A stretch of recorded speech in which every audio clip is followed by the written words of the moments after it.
Berilah kepada Tuhan kemuliaan namanya. Sujudlah kepada Tuhan dengan berhiaskan kekudusan. Shalom pendengar Story of Rohani dimanapun Anda berada. Salam sehat, kita berjumpa kembali dalam mempelajari lagi firman Tuhan. Baik, ramai orang berpikir seperti ini. Asalkan saya melakukan sesuatu untuk Tuhan, pasti Tuhan menerimanya. Tetapi saudara-saudari, Alkitab menunjukkan sesuatu yang berbeza. Mari kita lihat satu contoh yang sering kita anggap perkara biasa. Dan ramai orang merasa tidak ada masalah dengannya. Contohnya ialah menggunakan simbol atau patung sebagai lambang kehadiran Tuhan. Ada orang berkata begini, patung itu bukan untuk disembah, itu hanya simbol saja. Ada juga yang berkata, saya cuma mau ada sesuatu di depan mata supaya saya lebih fokus ketika menyembah Tuhan. Kalau tidak ada sesuatu yang boleh dilihat sebagai simbol, saya tidak yakin sama ada Tuhan hadir atau tidak. Kemudian ada yang berkata lagi, saya tahu hati saya bukan kepada patung itu. Hati saya tetap kepada Tuhan yang di surga. Jadi Tuhan pasti mengerti niat saya. Jadi pertanyaan yang perlu kita bincangkan sekarang ialah, apakah perkara seperti itu benar-benar berkenan di hadapan Tuhan? Apakah ada bukti dalam Alkitab bahwa hal itu tidak menjadi masalah bagi Tuhan? Tidak ada bukti dalam Alkitab. Karena perbuatan seperti itu sebenarnya menunjukkan bahwa kita tidak sepenuhnya percaya kepada kuasa dan kehadiran Tuhan. Mengapa saya mengatakan demikian? Sebab apabila seseorang merasa perlu ada simbol atau patung di depan mata supaya dapat fokus penyembahan, seolah-olah secara tidak langsung kita berkata begini, ya kan Yesus sekarang berada di surga dan tidak kelihatan oleh mata kita. Maka supaya kita lebih mudah fokus dalam penyembahan, tidak salah kalau kita buat patung atau simbol wajahnya, supaya kita merasa Tuhan itu lebih dekat. Nah, sekarang perhatikan baik-baik di dalam 10 hukum Tuhan, khususnya hukum yang kedua. Tuhan sudah memberi perintah yang jelas. Keluaran 20 ayat 4 dikatakan, jangan membuat bagimu patung yang menyerupai apapun yang ada di langit di atas, atau yang ada di bumi di bawah, atau yang ada di dalam air di bawah bumi. Perhatikan saudara-saudari, jika seseorang merasa perlu ada patung atau simbol sebagai lambang kehadiran Tuhan, sebenarnya tanpa dia sadari, dia sedang menunjukkan bahwa dia tidak sepenuhnya percaya kepada kuasa Tuhan. Padahal Alkitab mengajarkan bahwa Tuhan itu maha hadir, maha melihat, maha mengetahui, maha mendengar doa kita. Dimanapun kita berdoa, dimanapun kita menyembah, Tuhan tetap hadir. Kita tidak memerlukan simbol, kita tidak memerlukan patung, kita juga tidak memerlukan perantaraan buatan manusia. Sebab Tuhan mampu hadir tanpa diwakili oleh benda apapun. Dan Alkitab menegaskan lagi dalam ayat berikutnya, Keluaran 20 ayat 5, jangan sujud menyembah kepadanya atau beribadah kepadanya. Sebab aku, Tuhan, Allahmu adalah Allah yang cemburu. Ini menunjukkan bahwa Tuhan sangat serius dalam hal penyembahan. Tetapi mungkin masih ada yang mempertahankan pendapatnya. Ya, saya tahu ayat itu. Tetapi patung itu hanya simbol saja. Saya tidak menyembah patung itu. Hati saya tetap tertuju kepada Tuhan, bukan kepada patung itu. Jadi saya rasa tidak ada masalah. Baik, kalau begitu, mari kita pikirkan bersama satu pertanyaan yang penting. Apakah Tuhan tidak menerima penyembahan kita jika tidak ada simbol ataupun patung di depan kita? Apakah Tuhan hanya boleh kita sembah jika ada sesuatu yang boleh dilihat oleh mata? Jika saudara mempunyai jawaban, sila tuliskan di kolom komentar supaya kita boleh bincang bersama. Sekarang bayangkan begini saudara-saudari. Seorang suami berkata kepada istrinya, saya setia kepada kamu, hati saya hanya untuk kamu. Tetapi dalam kehidupan sehari-hari, suami itu mempunyai seorang artis perempuan yang sangat dia minati. Jadi ini kira idolanya. Gambar artis itu ada di teleponnya, ada di poster, kadang-kadang dijadikan wallpaper di telepon. Bila artis itu membuat siaran langsung, wah, si suami pun sanggup menunggu, sanggup duduk lama menonton. Kadang-kadang sampai mengabaikan masa bersama istrinya. Lama-kelamaan, istrinya mulai perasan. Perhatian suaminya semakin berkurang. Masa untuknya semakin sedikit. Akhirnya istrinya menegur. Tetapi suami itu menjawab, "Jangan salah paham ya. Saya tidak mencintai artis itu. Dia cuma idola saja. Hati saya tetap untuk kamu. Sekarang saya ingin bertanya kepada saudara-saudari yang sudah berkeluarga. Adakah istri itu tidak akan merasa cemburu? Apakah perasaan itu hanya dianggap perkara biasa?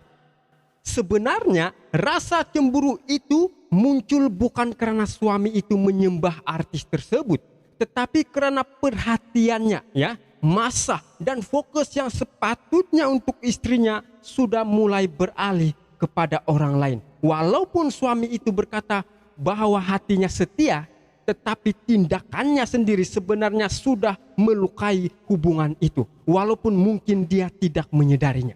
Nah, begitu juga dengan Tuhan, saudara-saudari. Tuhan sudah berkata dengan jelas dalam Keluaran 20 ayat 4 dan 5, "Jangan membuat bagimu patung, jangan sujud menyembah kepadanya, sebab aku, Tuhan Allahmu, adalah Allah yang cemburu." Perhatikan baik-baik, saudara-saudari. Tuhan berkata dia adalah Allah yang cemburu. Artinya apa? Tuhan tidak mau perhatian kita beralih kepada benda-benda yang sebenarnya Tuhan tidak hadir di dalamnya. Alkitab juga menegaskan bahwa patung atau berhala itu tidak mempunyai kehidupan sama sekali. Habakuk 2 ayat 19 mengatakan, memang ia bersalutkan emas dan perak, tetapi roh tidak ada sama sekali di mana kata Alkitab? Di dalamnya.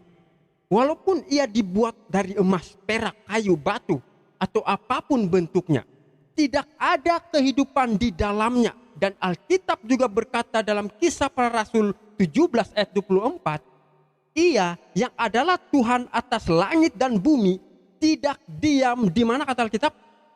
Tidak diam dalam kuil-kuil buatan tangan manusia. Tetapi manusia sering berkata begini, Tuhan, ini bukan untuk disembah. Ini cuma simbol supaya saya lebih dekat kepadamu. Tetapi saudara-saudari, Tuhan tidak pernah memberi izin untuk itu. Tuhan tidak berkata, baiklah, buat saja patung itu. Asalkan kamu tidak benar-benar menyembahnya ya. Tidak. Tuhan tidak boleh dipermainkan dengan cara seperti itu, saudara. Tuhan tidak hanya menilai hati kita, tetapi juga menilai cara dan perbuatan kita. Apakah kita menuruti perintahnya atau menambah-nambah aturan yang Tuhan tidak pernah perintahkan. Apa saja yang kita letakkan di hadapan kita dalam ibadah, walaupun kita berkata ini sekadar simbol, itu tetap menjadi pengganti kehadiran Tuhan yang sebenar. Sebab itu Tuhan berkata, aku adalah Allah yang cemburu. Bukan karena Tuhan tidak mampu hadir, bukan karena Tuhan tidak tahu, tetapi karena kasih sejatinya menuntut kesetiaan penuh dari kita. Ingat saudara, cemburu Tuhan bukan dosa, tetapi perwujudan kesetiaannya yang menginginkan kita benar-benar berfokus kepada Dia, bukan kepada simbol atau benda buatan manusia. Saudara-saudari, kalau dalam hubungan manusia saja, simbol seperti itu sudah bisa melukai hati pasangan. Apalagi dalam hubungan dengan Tuhan yang kudus.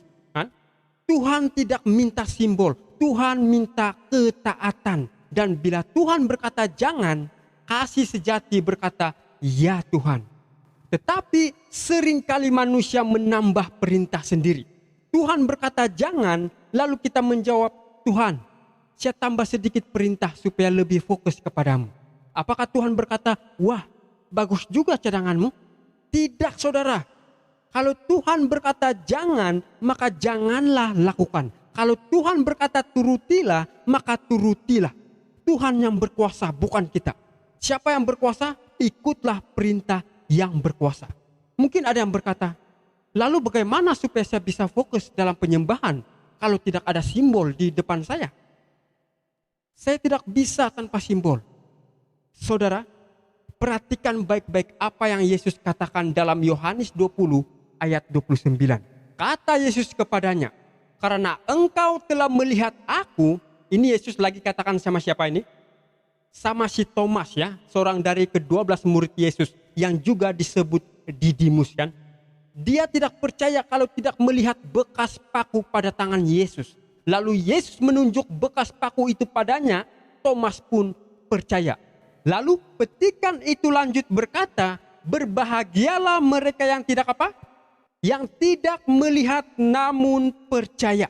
Artinya kita yang tidak hidup pada zaman Yesus termasuk dalam kategori orang yang tidak melihat secara langsung. Namun kita tetap dapat berbahagia karena percaya.